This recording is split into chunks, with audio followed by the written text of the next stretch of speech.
74-ші сабақ қосындыны санға бөлу су бұрқақтар.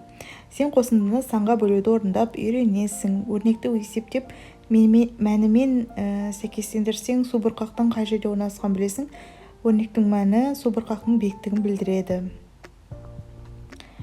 820-ға бөлгенде неше болады? 4.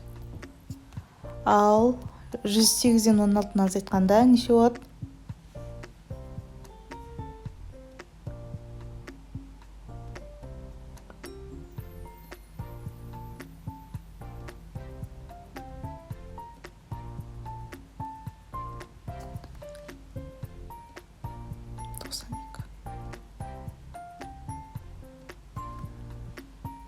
32-38 қосқанда 60, 70, 140 болады. 60-ты 9-ға көбейтеміз, 540, 54 болады. Онда 160-ды 2 бөлгенде 80 болады. Мұнда 90-ға 62 қосқанда 152 болады. Енді оқиық. Мұнда 140 шығады. Женева су бұрқағы Швейцария дейді. 140 міне. Мына номерлі. Жанартау су бұрқағы Абу Даби. 92 міне мұнау.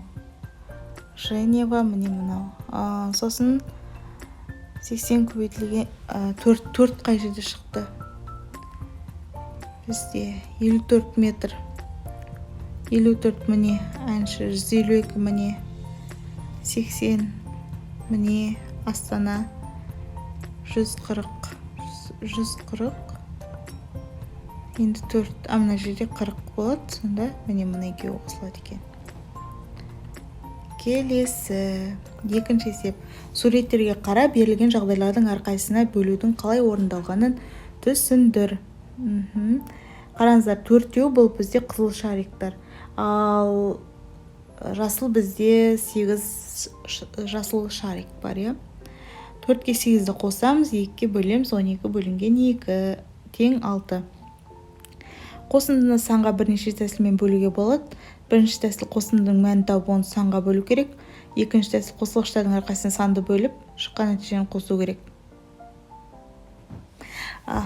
Енді біз қазір мұна есепті бірінші тәсілмен шығарып көрейік. Қосындының мәнін табамыз, содан соң оны санға бөлеміз. 12-ке 8-ді қосқанда 20, 20-ны 2-ке бөлеміз, тең болады 10. 16-ны 8-ге қосамыз, 24, 24-ті 4-ке бөлеміз, 6. 16, мұна жерде 16 шығады, 16-ны 2-ке бөлеміз, тең болады 8. 15, 25, 30, 40, 40-ты 5-ке бөлеміз, 8. Келесі 9-ға 12, 21, 21-ді 3-ке бөлеміз, 7. 18-ге 27, 30, 15, 45, 45-ті 9-ға бөлеміз, 5. Келесі өрнектердің мәнді бұлардың барлығын әртүрлі тәсілмен шығаруға болады. 15-ге 21 қосамыз, 30, 6, 36-ны 6-ға бөлеміз, 6 болады. 120-ға 20-ны қосамыз, 140, 140-ті 10-ға бөлеміз, 14. 14-ке 21-ді қосамыз, 35, 35-ті 7-ге бөлеміз, 5. 300-ге 60 қосамыз, 360, 360-ті 9-ға бөлеміз, неше? 4, жоқ, 40 болады, 360 қол өткені. 10-ды 22-ке қосамыз, 32, 32-ні 4-ке бөлеміз, 8. 100 қосылған 200 тең болады, 300, 300-ді 3-ке бөлеміз, тең болады, 100-ге. Келесі есеп. Дөңгелекте жазылған сандарды екі қосылғыштың қосындысы түрінде жаз. Бірақ қосылғыштардың әрқайсысы берілген санға бөлінуі тиіс. Сандарды екі қосылғыштың қосындысы түрінде жаз. Бірақ қосылғыштардың әрқайсысы берілген санға бөлінуі тиіс. Мұнда 30 бен 26 деп алайық. 30-ға 26-ны қосқанда 56, 56-ны 2-ке бөлгенде 28 шығады. Мұнда 275,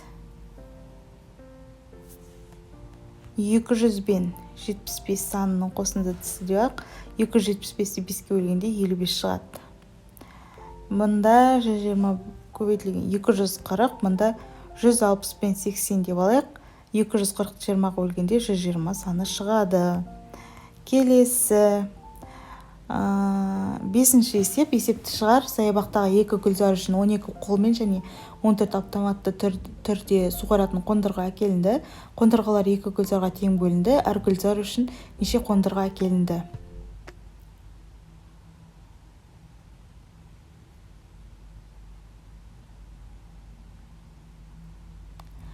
Екі гүлзар үшін 12 қолмен 14 автоматты түрде суғаратын қондырғы әкелінді.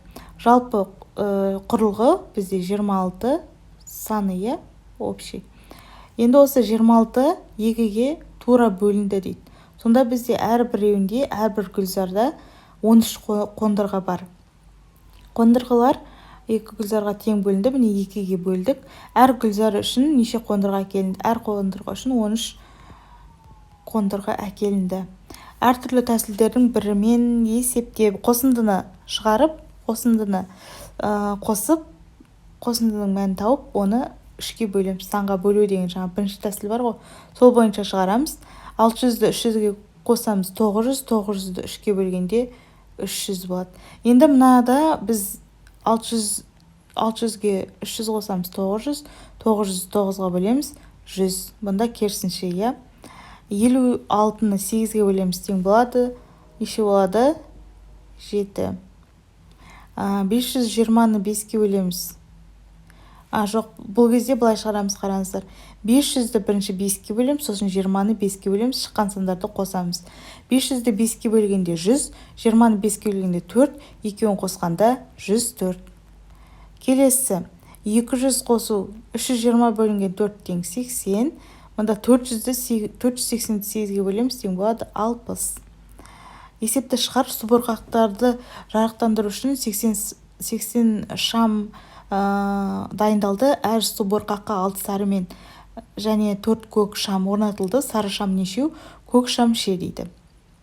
80 шам дайындалды.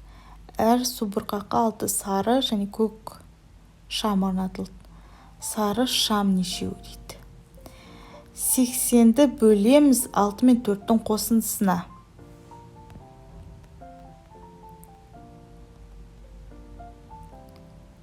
Неше болады? Мұнда 10, 80-ді 10-ға бөлгенде 8. Сонда онда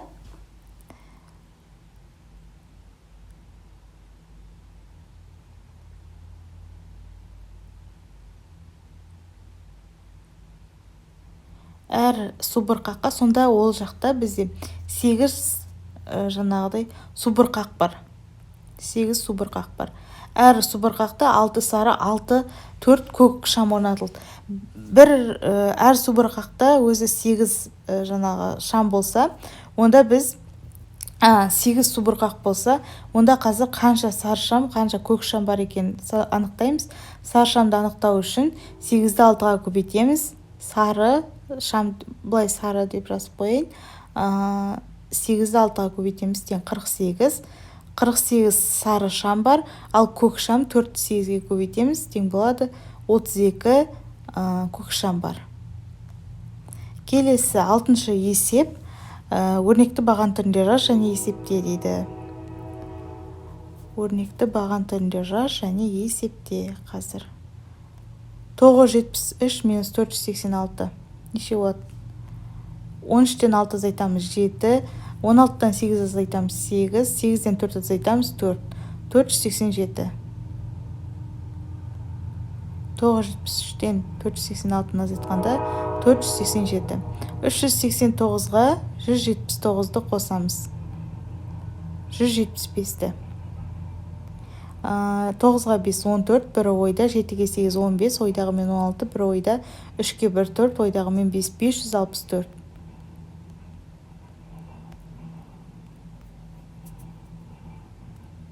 Келесі 168 қосу 725. 5-ге 8 13, бір ойда, 6-ға 2 8, ойдағы мен 9, 7-ге 1 8 893.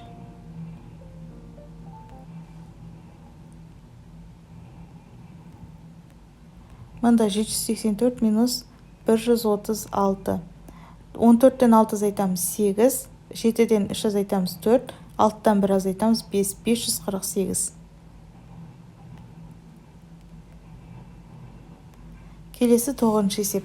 Теңдеулерді шеш. Y көбейтілген 3 тең болады 27 көбейтілген 10. 27-ні 10-ға көбейтіп тауып алайық. Бірінші мына жерді 270, иә. Y көбейтілген 3 тең болады 270. Y-ті табу үшін 270-ті 3-ке бөлеміз. Y тең болады 9-ға. Енді осы 9-дің Y-тің орнына 9-ды қойып, әрі қарай теңдеуді теңестіресіздер. Мына жерде 720, 16-ны 2-ке бөлгенде 8, x-ті табамыз, 720-ны 8-ге бөлеміз, x тең болады 90-ға. Мына x-тің орнына 90-ды қойып, теңдеуді теңестіресіздер. Мына жерде 2 көбейтілген y 900-ден 740-ті азайтқанда неше болады? 160, иә? 160. 2 көбейтілген y-ті табу үшін 160-ті бөлеміз 2-ге. Y тең болады 80.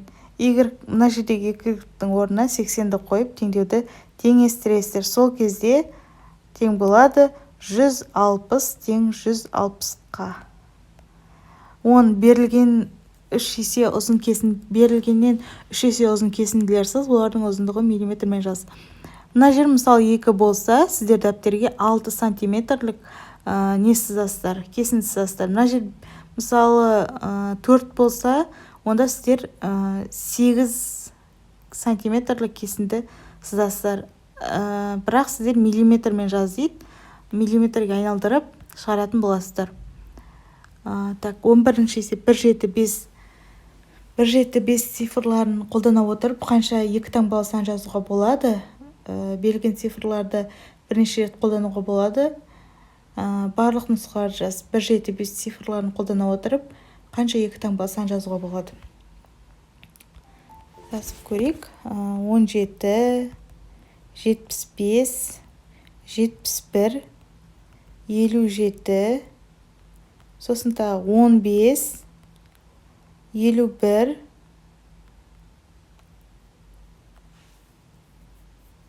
57, 51, 55 деген сан болады, өткен бірнеше рет қолдануға болады деп тұр. 11, 77 сандары. 17, 75, 71, 57, 15, 51, 55, 11, 77.